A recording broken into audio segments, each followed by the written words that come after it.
आपका स्वागत है हमारे नए वीडियो में।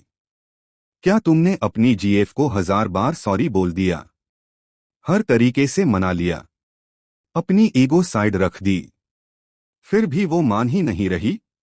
मैसेज का रिप्लाई ठंडा है, कॉल्स अवॉइड हो रही हैं और तुम्हारा दिमाग बस एक ही बात सोच रहा है, और क्या करूं यार?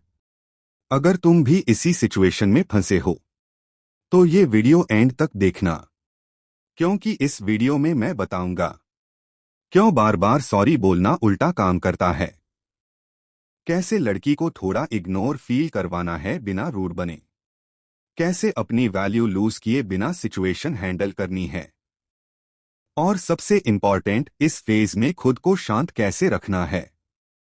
ये वीडियो सिर्फ रिलेशनशिप बचाने के लिए नहीं, तुम्हारी सेल्फ रिस्पेक्ट बचाने के लिए भी है। एक सबसे पहले ये समझना जरूरी है, बार बार सॉरी बोलना बंद करो। यहीं से सबसे बड़ी प्रॉब्लम शुरू होती है। जब तुम हर थोड़ी देर में सॉरी बोलते हो ना, तो सॉरी का मतलब अपोलॉजी नहीं रहता, वो धीरे धीरे बेगिंग जैसा फील देने लगता है। लड़की को लगता है कि तुम गलती सुधारने के लिए नहीं, बस उसे खुश रखने के लिए झुक रहे हो।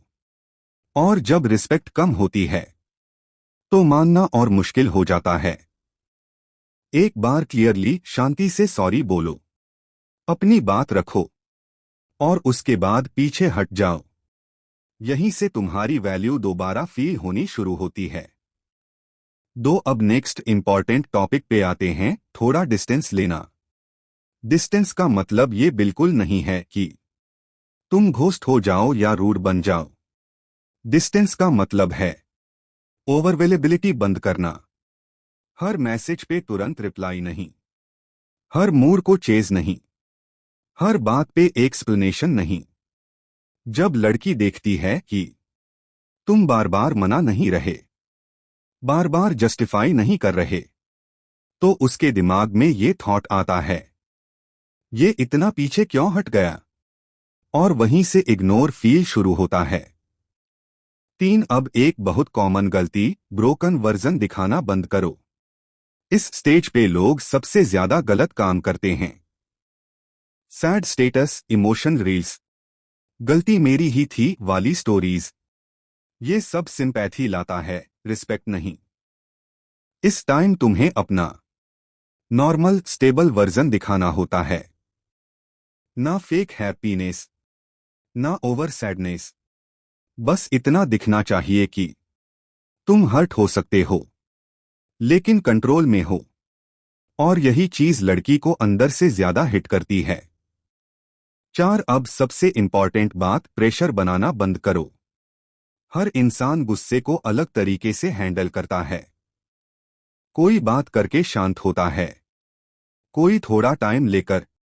अगर तुम बार बार बात करने का प्रेशर बनाओगे तो उसका गुस्सा कम नहीं होगा, बल्कि वो और रिजिड हो जाएगी। यहां पेशेंस सबसे स्ट्रॉन्ग वेपन होता है। टाइम देना वीकनेस नहीं, ये मैच्योरिटी का साइन है। अब एक क्लियर बाउंड्री समझना बहुत जरूरी है। अगर उसने एक बार बोल दिया अभी बात नहीं करनी, तो उसके बाद वही टॉपिक दोबारा उठाना सिचुएशन को और बिगाड़ देता है। सॉरी, एक्सप्लेनेशन, जस्टिफिकेशन, सब यहीं रुक जाना चाहिए। जो बंदा स्पेस की रिस्पेक्ट करता है ना, उसी की वैल्यू थोड़े टाइम बाद समझ आती है। फोर्स करने वाला नहीं, समझने वाला याद रहता है। अब बात करते हैं तुम्हारी मेंटल स्टेट की, खुद को शांत कैसे रखें।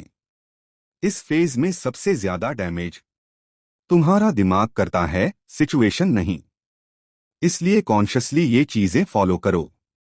फोन बार बार मत उठाओ, last seen online status check मत करो, हर डिले को पर्सनल मत लो, खुद को फिजिकली बिजी रखो।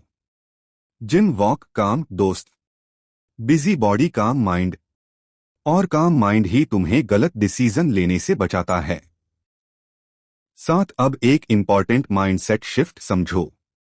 तुम उसका मूड कंट्रोल नहीं कर सकते, तुम उसका रिस्पॉन्स कंट्रोल नहीं कर सकते। तुम उसका टाइम भी कंट्रोल नहीं कर सकते। जो चीज तुम्हारे कंट्रोल में है वो है तुम्हारी डिग्निटी और रिएक्शन। और जिस दिन तुमने ये समझ लिया, तुम वीक नहीं, इमोशनली मैच्योर बनना शुरू कर देते हो। 8 अब लास्ट और सबसे डेंजरस मिस्टेक। अगर वो मान जाए तो पुरानी बात दोबारा मत उठाना। मान जाना मतलब रीसेट। पुरानी बातों को बार बार खींचना रिलेशनशिप को वापस जीरो पे ले जाता है। इसलिए अगर चीज सॉर्ट हो जाए तो उसे वहीं छोड़ दो, आगे बढ़ो। याद रख भाई, कभी कभी रिलेशनशिप बचाने का बेस्ट तरीका पीछे हटना होता है, रोज गिर गिर के मनाना नहीं। अगर तुम इस सिचुएशन में भी शांत रहना सीख गए तो समझ लो तुम सिर्फ बॉयफ्रेंड नहीं, मेंटली स्ट्रांग इंसान बन रहे हो। अगर तुम्हें ऐसे real relationship topics, practical advice और बिना फेक मोटिवेशन वाली बातें पसंद आती हैं तो चैनल को सब्सक्राइब करना मत भूलना। वीडियो को लाइक करो ताकि ये उन लोगों तक भी पहुंचे जो इसी सिचुएशन से गुजर रहे हैं। और कमेंट में बताओ तुम किस फेज से निकल रहे हो सकता है तुम्हारी स्टोरी किसी और की मदद कर दे। मिलते हैं नेक्स्ट वीडियो में।